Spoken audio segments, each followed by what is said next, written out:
Architectural Builder Supply is pleased to present you with this recording of the technical question that is listed in the title of this video. This call may be monitored and recorded for quality assurance. Okay, so you have a Bommer, you have a door, and you want to know if the 7801 is going to work. Okay, hit me with it. Yeah, so what I got on there now is an old Stanley that is very similar. The dimensions are close, but not quite exactly right. And the door's a little bit narrower than spec for the Bommer, so I think it's 1 5/16, and it's calling for 1 3/8. But it looks like the actual metal frame part of it's only an inch wide, so I wonder if that's close enough to make that work. Yeah, you know, I've installed these before. I have prepped doors for these before. And as I look at the template, I don't see what would disqualify your door for being a 30-second light on each side. You know what I mean? Right. I don't see what the trouble would be with that. And it's possible that they list 1 3/8 because, you know, that's going to be, 1 3/8, 1 3/4. These are normal sizes. However, if you put a caliper on an 1 3/8 door, it ain't going to be 1.375. It's going to be, it ain't going to be 1.312, but it's going to be sub 1 3/8 anyway. So, yeah. Am I reading the template right? Am I looking at the template right that the actual steel frame's only 1 inch wide, so it still would be within the thickness of the door? I would say that you are. Yes, that's definitely, that mechanism is 1 inch wide. 1 inch wide. And then on the, have you gotten away with not radiusing the inside? Sure.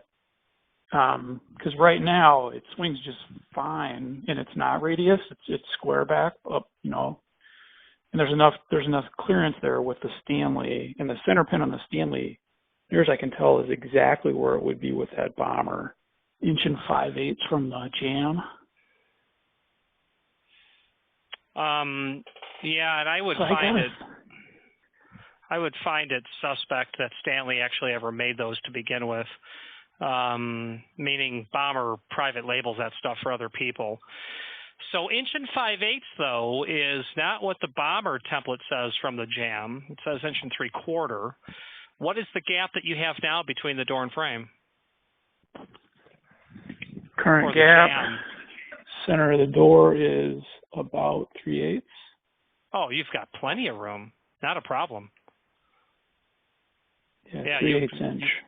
You would not have to radius that door for sure. If you had below 1/4 inch, I might say, well, your door is awfully thin. It may not be a problem, but you may have to chamfer it. But you would have no trouble by not radiusing or by not radiusing the door edge. I've radiused countless door edges, bullnosed them. If there's no reason to do it, then don't do it. Yeah, it's just between Go ahead. It wouldn't help your situation at all. I mean, there's no reason to do it. There are reasons not to, in fact. Yeah, and it's just between a kitchen and a dining room, so I don't need perfect tolerance, right? I just need something to go there. Yeah, functionality. Yeah, and it is a little bit on the heavy side. I haven't had it off there. I did have to fix it about a year ago. But now that cylinder that the flange kind of rotates around, but it's got the 2 little pegs on there.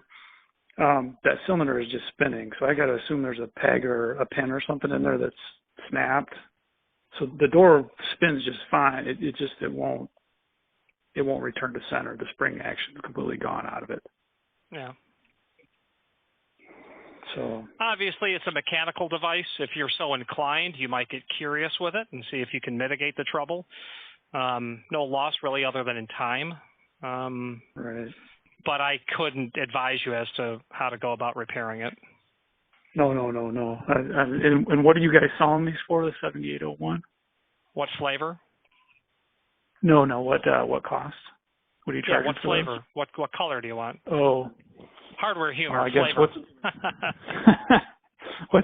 What's on there right now is it's kind of a polished brass.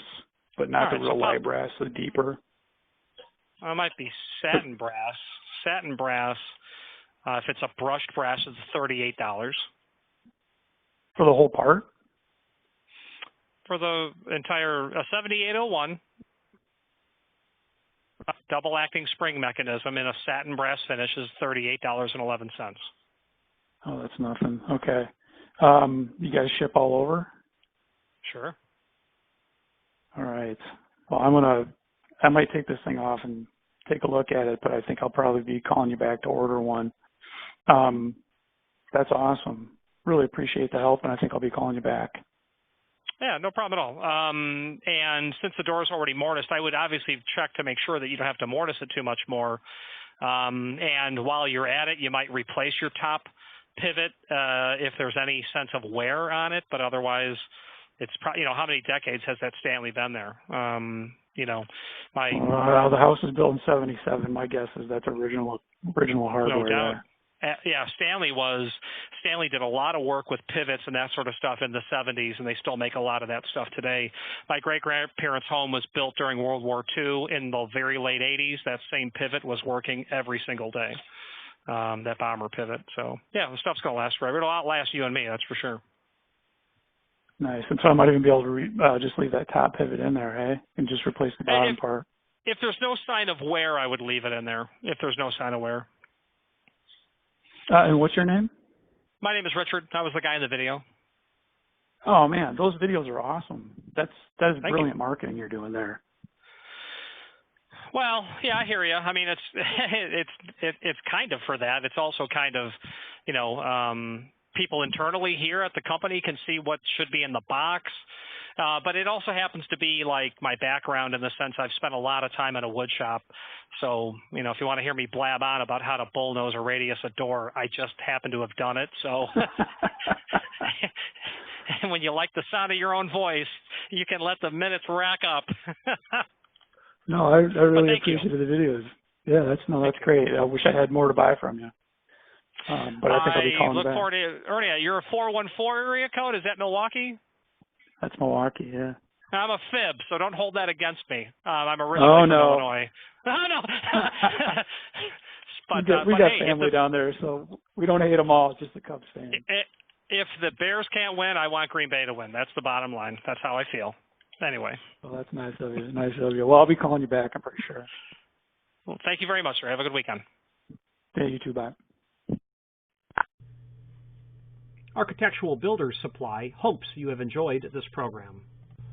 Again, thank you for watching, and if you've enjoyed this video, please click thumbs up, please subscribe, and maybe even send the video to someone that you know. Thank you.